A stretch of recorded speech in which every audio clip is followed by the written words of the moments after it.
Hi again, Mark here from TalkingBass. So, if any of you have tried developing your walking bass skills, you'll have noticed that the majority of books and courses focus solely on improvisation. You learn to improvise a walking bass line, and most of the methods, including mine, involve learning chord tones, scales, chromatic note use, and functional harmony that we put to use in improvising two-feel bass lines through a progression before moving into full-blown four-feel walking lines. Now, this is all very important stuff, and yes, walking bass lines are usually improvised, but one of the aspects often neglected in the learning process is that of vocabulary.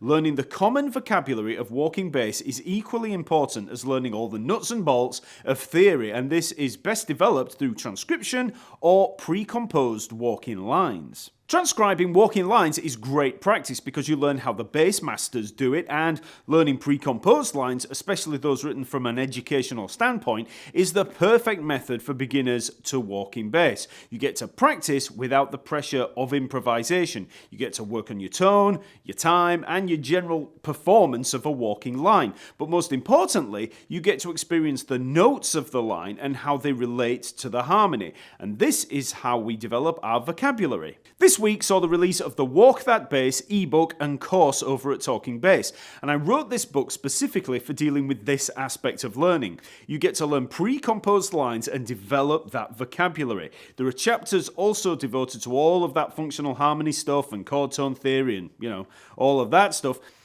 And that's great. You need that for analysing the lines, but the main focus is on vocabulary and making use of the presented lines as progressive etudes. Today we're going to look at a video from the accompanying video course in which I explain all the ins and outs of vocabulary and how we apply it in our improvisation.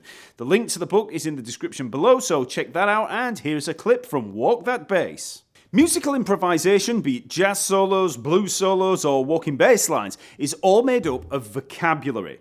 It's very common for beginners to assume that every single note of an improvised walking line is improvised. That every note is specifically formulated on the fly. And this is not true at all. Yes, the overall line is improvised, but that improvisation tends towards manipulation of various musical resources, concepts, and ideas that we use as building blocks.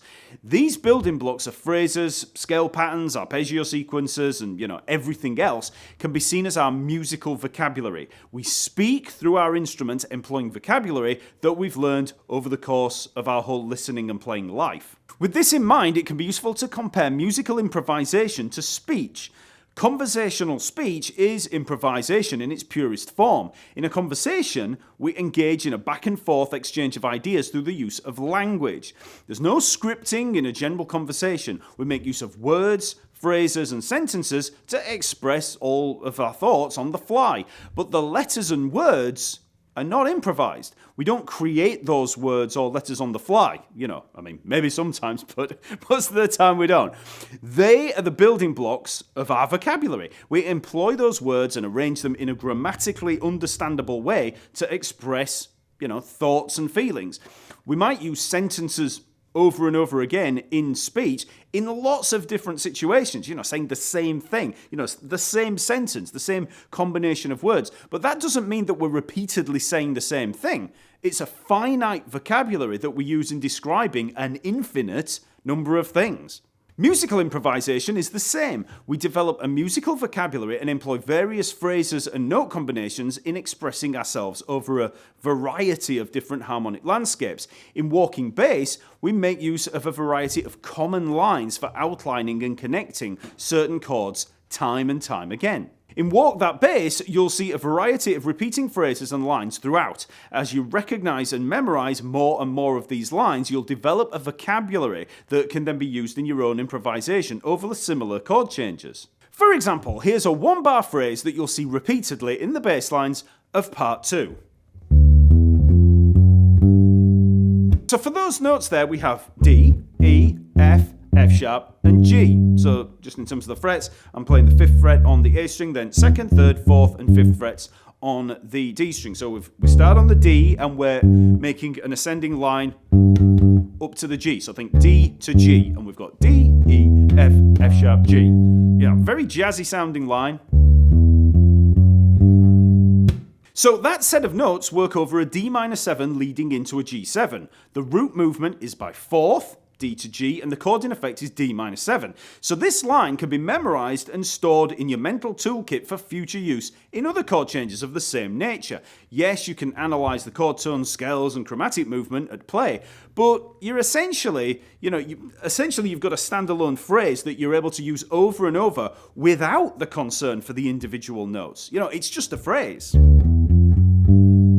So if we take the chord progression of A minor 7 to D minor 7 to G7 to C major 7, each of those chords move along by fourth, just like that previous example. And the great thing about the line that we've just learned is that it works over a minor 7, a dominant 7, and a major 7 chords. So we could improvise a line like this.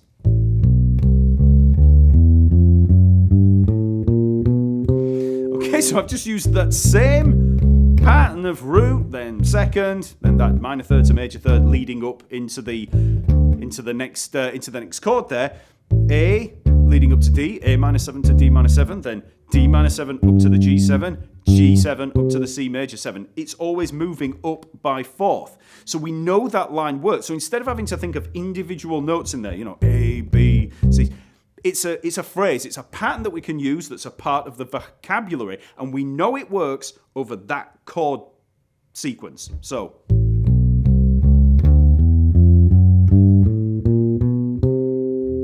obviously, that line is very repetitive, and we're just using a single phrase or line, that single one bar formula, let's say, over and over in continual ascent. But over time, you'll learn many different ways of outlining and joining chords with different phrases. So, you'll learn ones that ascend, you'll learn ones that descend. So again, if we were moving from the D to the G, if we didn't want to, ascend, it's still that movement by fourth. We're moving from the D minor 7 to the G7. If we want to go down, we want descent, we could come down a scale.